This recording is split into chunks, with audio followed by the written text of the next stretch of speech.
প্রিয় দর্শক, আমরা দেখলাম আজকেও জাতীয় সংসদে, গতকালকে দেখেছি এবং আজকেও দেখলাম জাতীয় সংসদে বিভিন্ন সংসদ সদস্যগণ দেশের আইন শৃঙ্খলা পরিস্থিতি নিয়ে নানা ধরনের কথা বলছেন।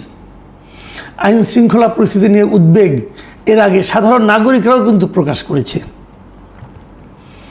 যখন এরকম অবস্থা, তখন আমরা রাজনীতিতে কী দেখছি?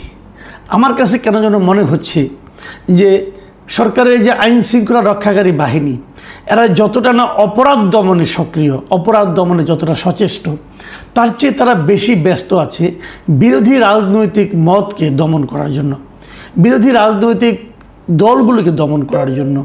এবং যে সমস্ত দলগুলো অলরেডি আমাদের এখানে আইনগতভাবেই আইন দিয়ে তাদেরকে কর্মকাণ্ড নিষিদ্ধ করা হয়েছে, তাদেরকে দমন করার জন্য তারা বেশি ব্যস্ত হয়ে পড়েছে।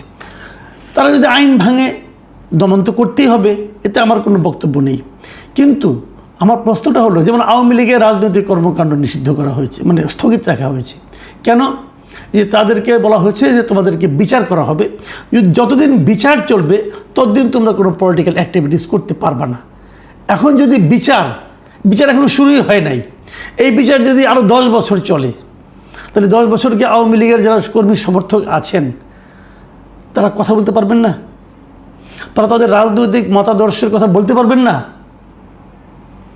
এটা কিন্তু একটি জরুরি প্রশ্ন। এই প্রশ্নের জবাব কে দেবে আমি জানি না, কিন্তু আমার মনে যে আশঙ্কাটা আছে সেটা হলো এই জবাবের জন্য আওয়ামী লীগের যে অসংখ্য নেতাকর্মী সারা দেশে আছে, তারা কি এই জবাবের জন্য অপেক্ষা করবে, নাকি নিজেরাই মাঠে নেমে যাবে? ছাত্রলীগের রাজনীতি, ছাত্রলীগকে নিষিদ্ধ করা হয়েছে। কে করেছে? অন্তর্বর্তীকালীন সরকার করেছে। অন্তর্বর্তীকালীন সরকারের সব সিদ্ধান্তই কি সঠিক ছিল? অন্তর্বর্তীকালীন সরকারের অনেক সিদ্ধান্ত কি সম্পূর্ণভাবে এক চোখা ছিল না? অনেক কিছু আমরা দেখেছি। ডক্টর ইউনূসকে কি আমরা মহামানব মনে করব?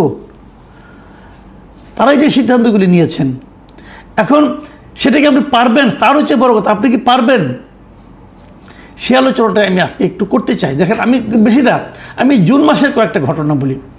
জুন মাসের 1 তারিখে চট্টগ্রামের এই যে আনোয়ারা উপজেলায়, এখানে ছাত্রলীগের একটা মিছিল, ছাত্রলীগ দুইটা ভাগে ভাগ হয়ে দুইটা ঝটিকা মিছিল কিন্তু বেরিয়েছিল, এবং সেই মিছিলগুলিতে প্রায় শতাধিক নেতাকর্মীরা কিন্তু ছিলেন। এবং যখন এই মিছিলটা বের হলো, তখন ওই এলাকার মানুষের মধ্যে কী প্রতিক্রিয়া হয়েছিল, ওখানে যারা আছেন তাদেরকে জিজ্ঞাসা করেন। আমি কিছু বলতে চাই না, আমি কিছু খবর পেয়েছি। 3 তারিখে ঘটনা বলি। 3 তারিখে রাজশাহী মহানগরীতে এরকম 20-30 জন একটা ছাত্রলীগের কর্মী মাস্ক পরে আকস্মিক একটা ঝটিকা মিছিল বের করেছিল, এবং তাদের হাতে যে একটা ব্যানার ছিল, সেই ব্যানারে লেখা ছিল প্রত্যাবর্তন 2.0 লোডিং।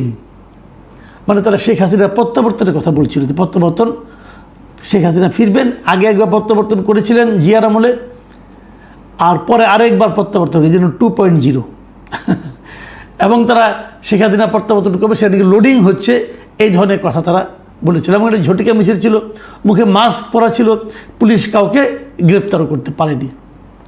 3 তারিখ গেল, কিন্তু একদিন পর ঘটনা কিন্তু ঘটতেছে। 5 তারিখে দেখেন, 5 তারিখে একটা মিছিল হয় নোয়াখালীতে, এবং এটা খুবই সিগনিফিক্যান্ট এই কারণে, নোয়াখালী সদর উপজেলার 99 ইউনিয়নের বাঁধেরহাট বাজারে এই মিছিলটা বের হয়, এবং এই মিছিলে 1000-এরও বেশি নেতাকর্মী ছিল। বিশাল একটা মিছিল হয়েছিল, ছাত্রলীগের লোকজন ছিল, এবং এটা নিষিদ্ধ ঘোষিত সংগঠন। কিন্তু পুলিশ সেটাকে থামাতে গিয়েছিল, কিন্তু এত লোকজন ছিল সেখানে যে পুলিশ শেষ পর্যন্ত নিজেরাই সেখান থেকে সরে গেছে।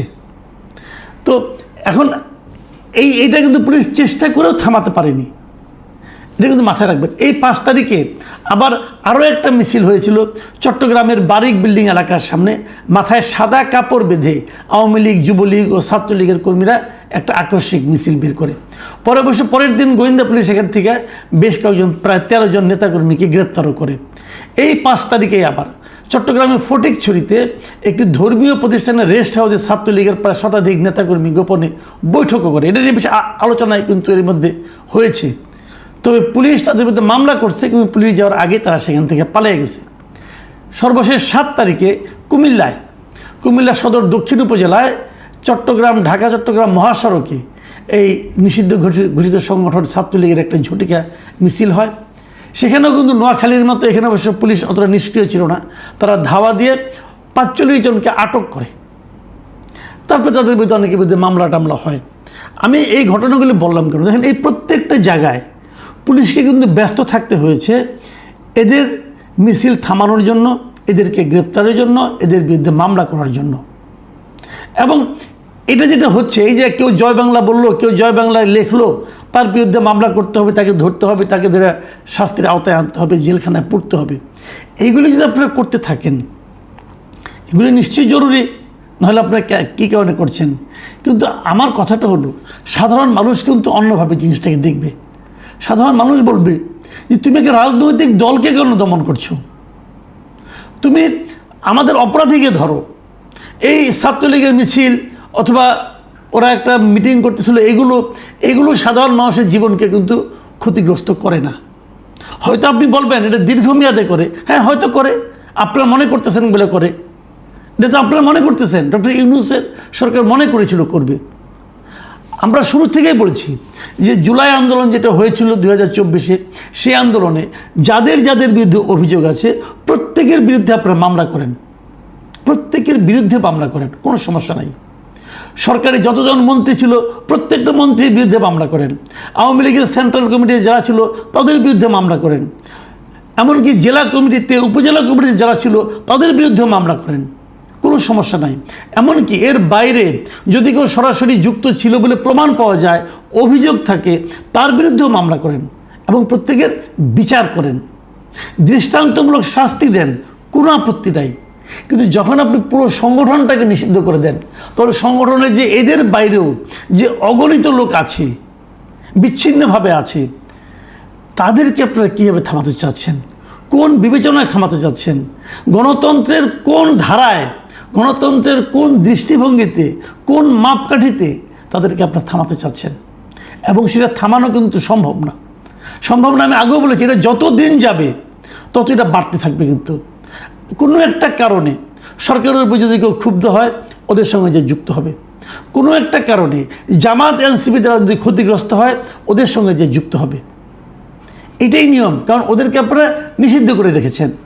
নিষিদ্ধের প্রতি আকর্ষণ সবসময় সারা দুনিয়াতেই, এটা হিউম্যান নেচার, থামাতে পারবেন না। কিন্তু এদিকে শক্তি ক্ষয় করতে যেয়ে কিন্তু আপনার যেখানে যা করা দরকার সেগুলি করতে পারছেন না।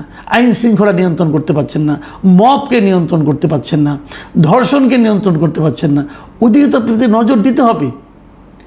এটা বিচার করবেন, বিচার করেন, বিচারটা তাড়াতাড়ি শুরু করেন।